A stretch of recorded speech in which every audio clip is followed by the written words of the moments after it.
안녕하세요, 공백업답니다.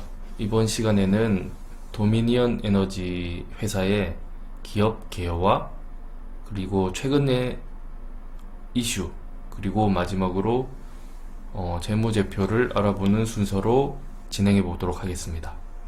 첫 번째로 기업 개요입니다. 기업명은 도미니언 에너지, 티커는 D고 1975년 설립됐다고 하네요. CEO는 토마스 F. 페럴, 그리고 산업구분은 유틸리티 회사입니다. 2019년 기준 직원 수는 19,100명이 되겠고 발행 주수는 약 8억 4천만 주입니다. 당일 종가 기준 73.6달러가 되겠고 이를 발행 주수로 곱해준 시가총액은 693억 달러가 됩니다. 우리 돈으로는 83조 원이 되겠네요. 그럼 도미니언 에너지는 뭐하는 회사일까요?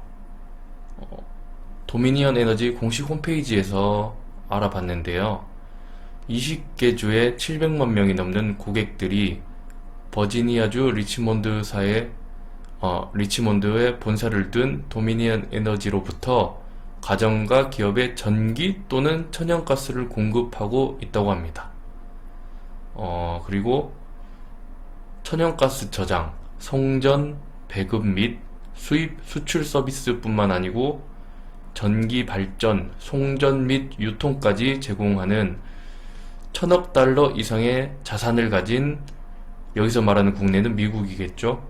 미국 최대의 에너지 생산국이자 운송업자 중 하나라고 합니다. 그리고 2050년까지 발전가스 인프라 운영으로부터 이산화탄소랑 메탄을 순수하게 배출하기 위해 노력하고 있다는 걸 보니까 환경도 생각을 하는 기업이네요. 다음으로 도미니언 에너지의 이슈 사항입니다. 먼저 첫 번째 기사를 제목을 보시면 도미니언 가스를 버핏의 버크셔 해서웨이가 약 40억 달러를 주고 인수를 했네요. 근데 부채까지 받은 것을 계산하면 100억 달러에 가깝다고 하네요. 다음으로는 대서양 연안 파이프라인의 건설이 취소됐다고 합니다. 도미니언 에너지에서 야심차게 밀고 있던 사업으로 알고 있었는데요. 환경단체의 반발과 규제당국의 규제 강화로 사업 지연이 됐고 이로 인해서 비용이 급등이 발생이 돼서 80억 달러 규모인 송유관 프로젝트가 취소됐다고 합니다. 여러모로 사업이 힘들어 보임을 알 수 있네요. 마지막으로 도미니언 에너지의 재무제표를 한번 훑어보겠습니다. 제가 관련 학과를 나온 것도 아니고 한번 그냥 같이 보는 정도로 보겠습니다. 사이트는 sec.gov 사이트를 참고하겠습니다. 먼저 연결 손익계산서를 알아볼게요. 2020년 3월 31일에 기준으로 작성된 내용이고 비교는 2019년 3월 30일과 비교가 되고 있습니다.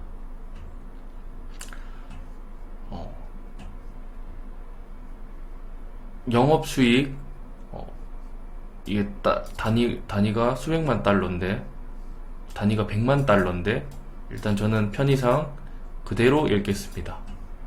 4,496달러에서 이런 기타적인 연료 에너지 관련 구입, 가스 구매, 기타 유지 관리 비용, 감가비 제외를 하고, 그 다음에 자산 손상, 이런 것들을 합치니까 총 운영비가 3,865가 들어갔네요.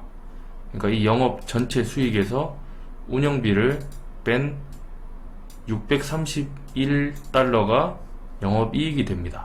만약에 가로로 표시가 되어 있다면 작년 2019년 3월 31일에는 적자가 났었네요. 하여튼 요번 3월 31일에는 $631만큼의 영업이익이 발생됐습니다.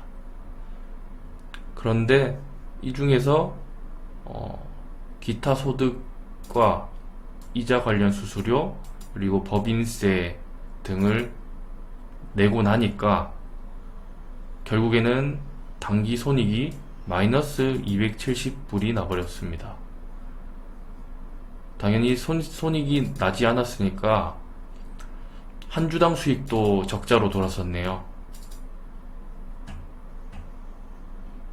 다음은 대차대조표를 보겠습니다. 대차대조표도 똑같이 3월 31일 그리고 저번 분기인 19년 12월 31일이 비교가 되어 있습니다. 일단 유동자산 뭐 이런 거보다는 저는 총자산 그리고 총부채 총자본을 보는 거를 선호를 합니다. 총자산은 104,126이 되고 저번 분기보다 자산은 일단 늘었네요. 약 한 300 정도 늘었죠. 그런데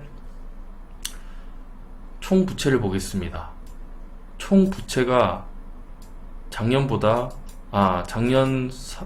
마지막 분기보다 거의 뭐 한 580 정도가 늘었네요.